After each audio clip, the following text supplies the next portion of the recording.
Hi guys, this is Sugandha Rahul from INS and we have Kabir Khan to talk about his upcoming project. Hi Kabir, welcome to INS. Thank you so much. So I know that you are extending, revisiting your old documentary with this series. Tell me, how has the project been close to you over all these years while you were making and finally realizing your dream and making it a reality? See, I think it's because of the way I experienced this project is why it's been so special to me. I was just a few years out of film school, and I got the opportunity of taking Captain Lakshmi Sehgal, who was a commander of the Rani Jhansi Regiment. She was 86 years old at that point in time, and Hillen Saab, who was also 86. And very senior officer of the Azaadi Fauj, and driving with them for 3 months from Singapore through Malaysia and Burma, retracing the route that the Azaadi Fauj had taken during World War II. So to experience that firsthand was, I've often said this, it was a life-altering experience for me. So I made that documentary, also called The Forgotten Army, and that documentary got me a lot of attention and acclaim, and I often say it's probably the start of my career. But the story never left me. And the story is something that I always believe that needs to be told at a larger scale, at a wider platform. And that's the reason when I first decided to write a story, a script, Forgotten Army is the first script I wrote. Because, if there's one story that made me want to become a filmmaker, it's this. But unfortunately, the scale was so huge that I realized that, nobody's going to give me the budget for something as big as this. And that's when I made, then my first film, Kabul Express. And then, but after every film, I would pick this up and say, okay, I want to do this. And then finally, 20 years later, I made it as as original series. But you when you started, you wanted to make a movie. Yes. So how did it turn into a series? So when I first wrote it, you have to also understand there were no other platforms. There was only movies, right?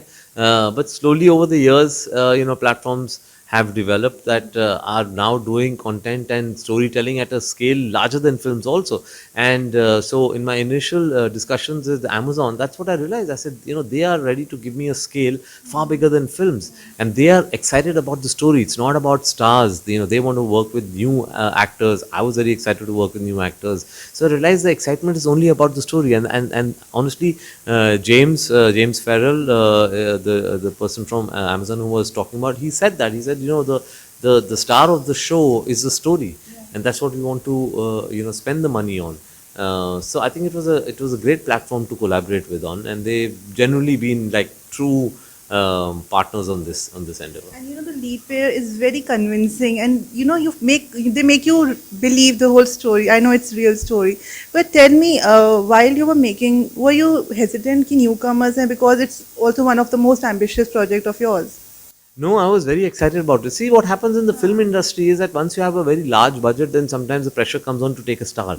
But what is really refreshing and liberating about a platform like Amazon is that they were very clear that, okay, yeah, let's go with new actors. And that's what makes all the difference. As you said, they look more credible. They make you believe in that world because they come with no baggage. They're new faces. So when you put them into a world, that world starts looking more credible. So I was really excited. To be able to work with new actors and yet have the yet be able to mount it at scale which is far bigger than any of my films. And my question is that how do you think working on an OTT platform which will give you a wider reach is liberating as a filmmaker? Because obviously there's also not box office pressures, ki numbers kitne honge. Does it liberate you as a filmmaker? It does. I think it allows you to be maybe truer to the story, truer to the history. I mean, I can say in the case of the Forgotten Army, it can definitely, it allows you to be truer to the history. Because you're right. See, I mean, the box office pressures, as a filmmaker, I tend to not take it on anyway too seriously because there's no point. There's nothing you can do about it because nobody can predict what will happen at the box office. But having said that, yes, I think to be able to do something where you're not thinking about, okay, what are the opening day figures, and if it doesn't do well for 1 week, then it will not get more screen space. That is not there. It's a show that comes on the platform. You can watch it on day one. You can watch it 100 days later.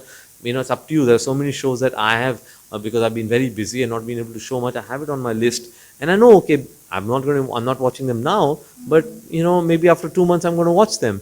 And this is something I've been noticing about web series. The excitement lasts for much longer, and people watch it months later and continue to watch it. I think that's a great for as a storyteller. I think it's very empowering. How do you think the story is relevant right now?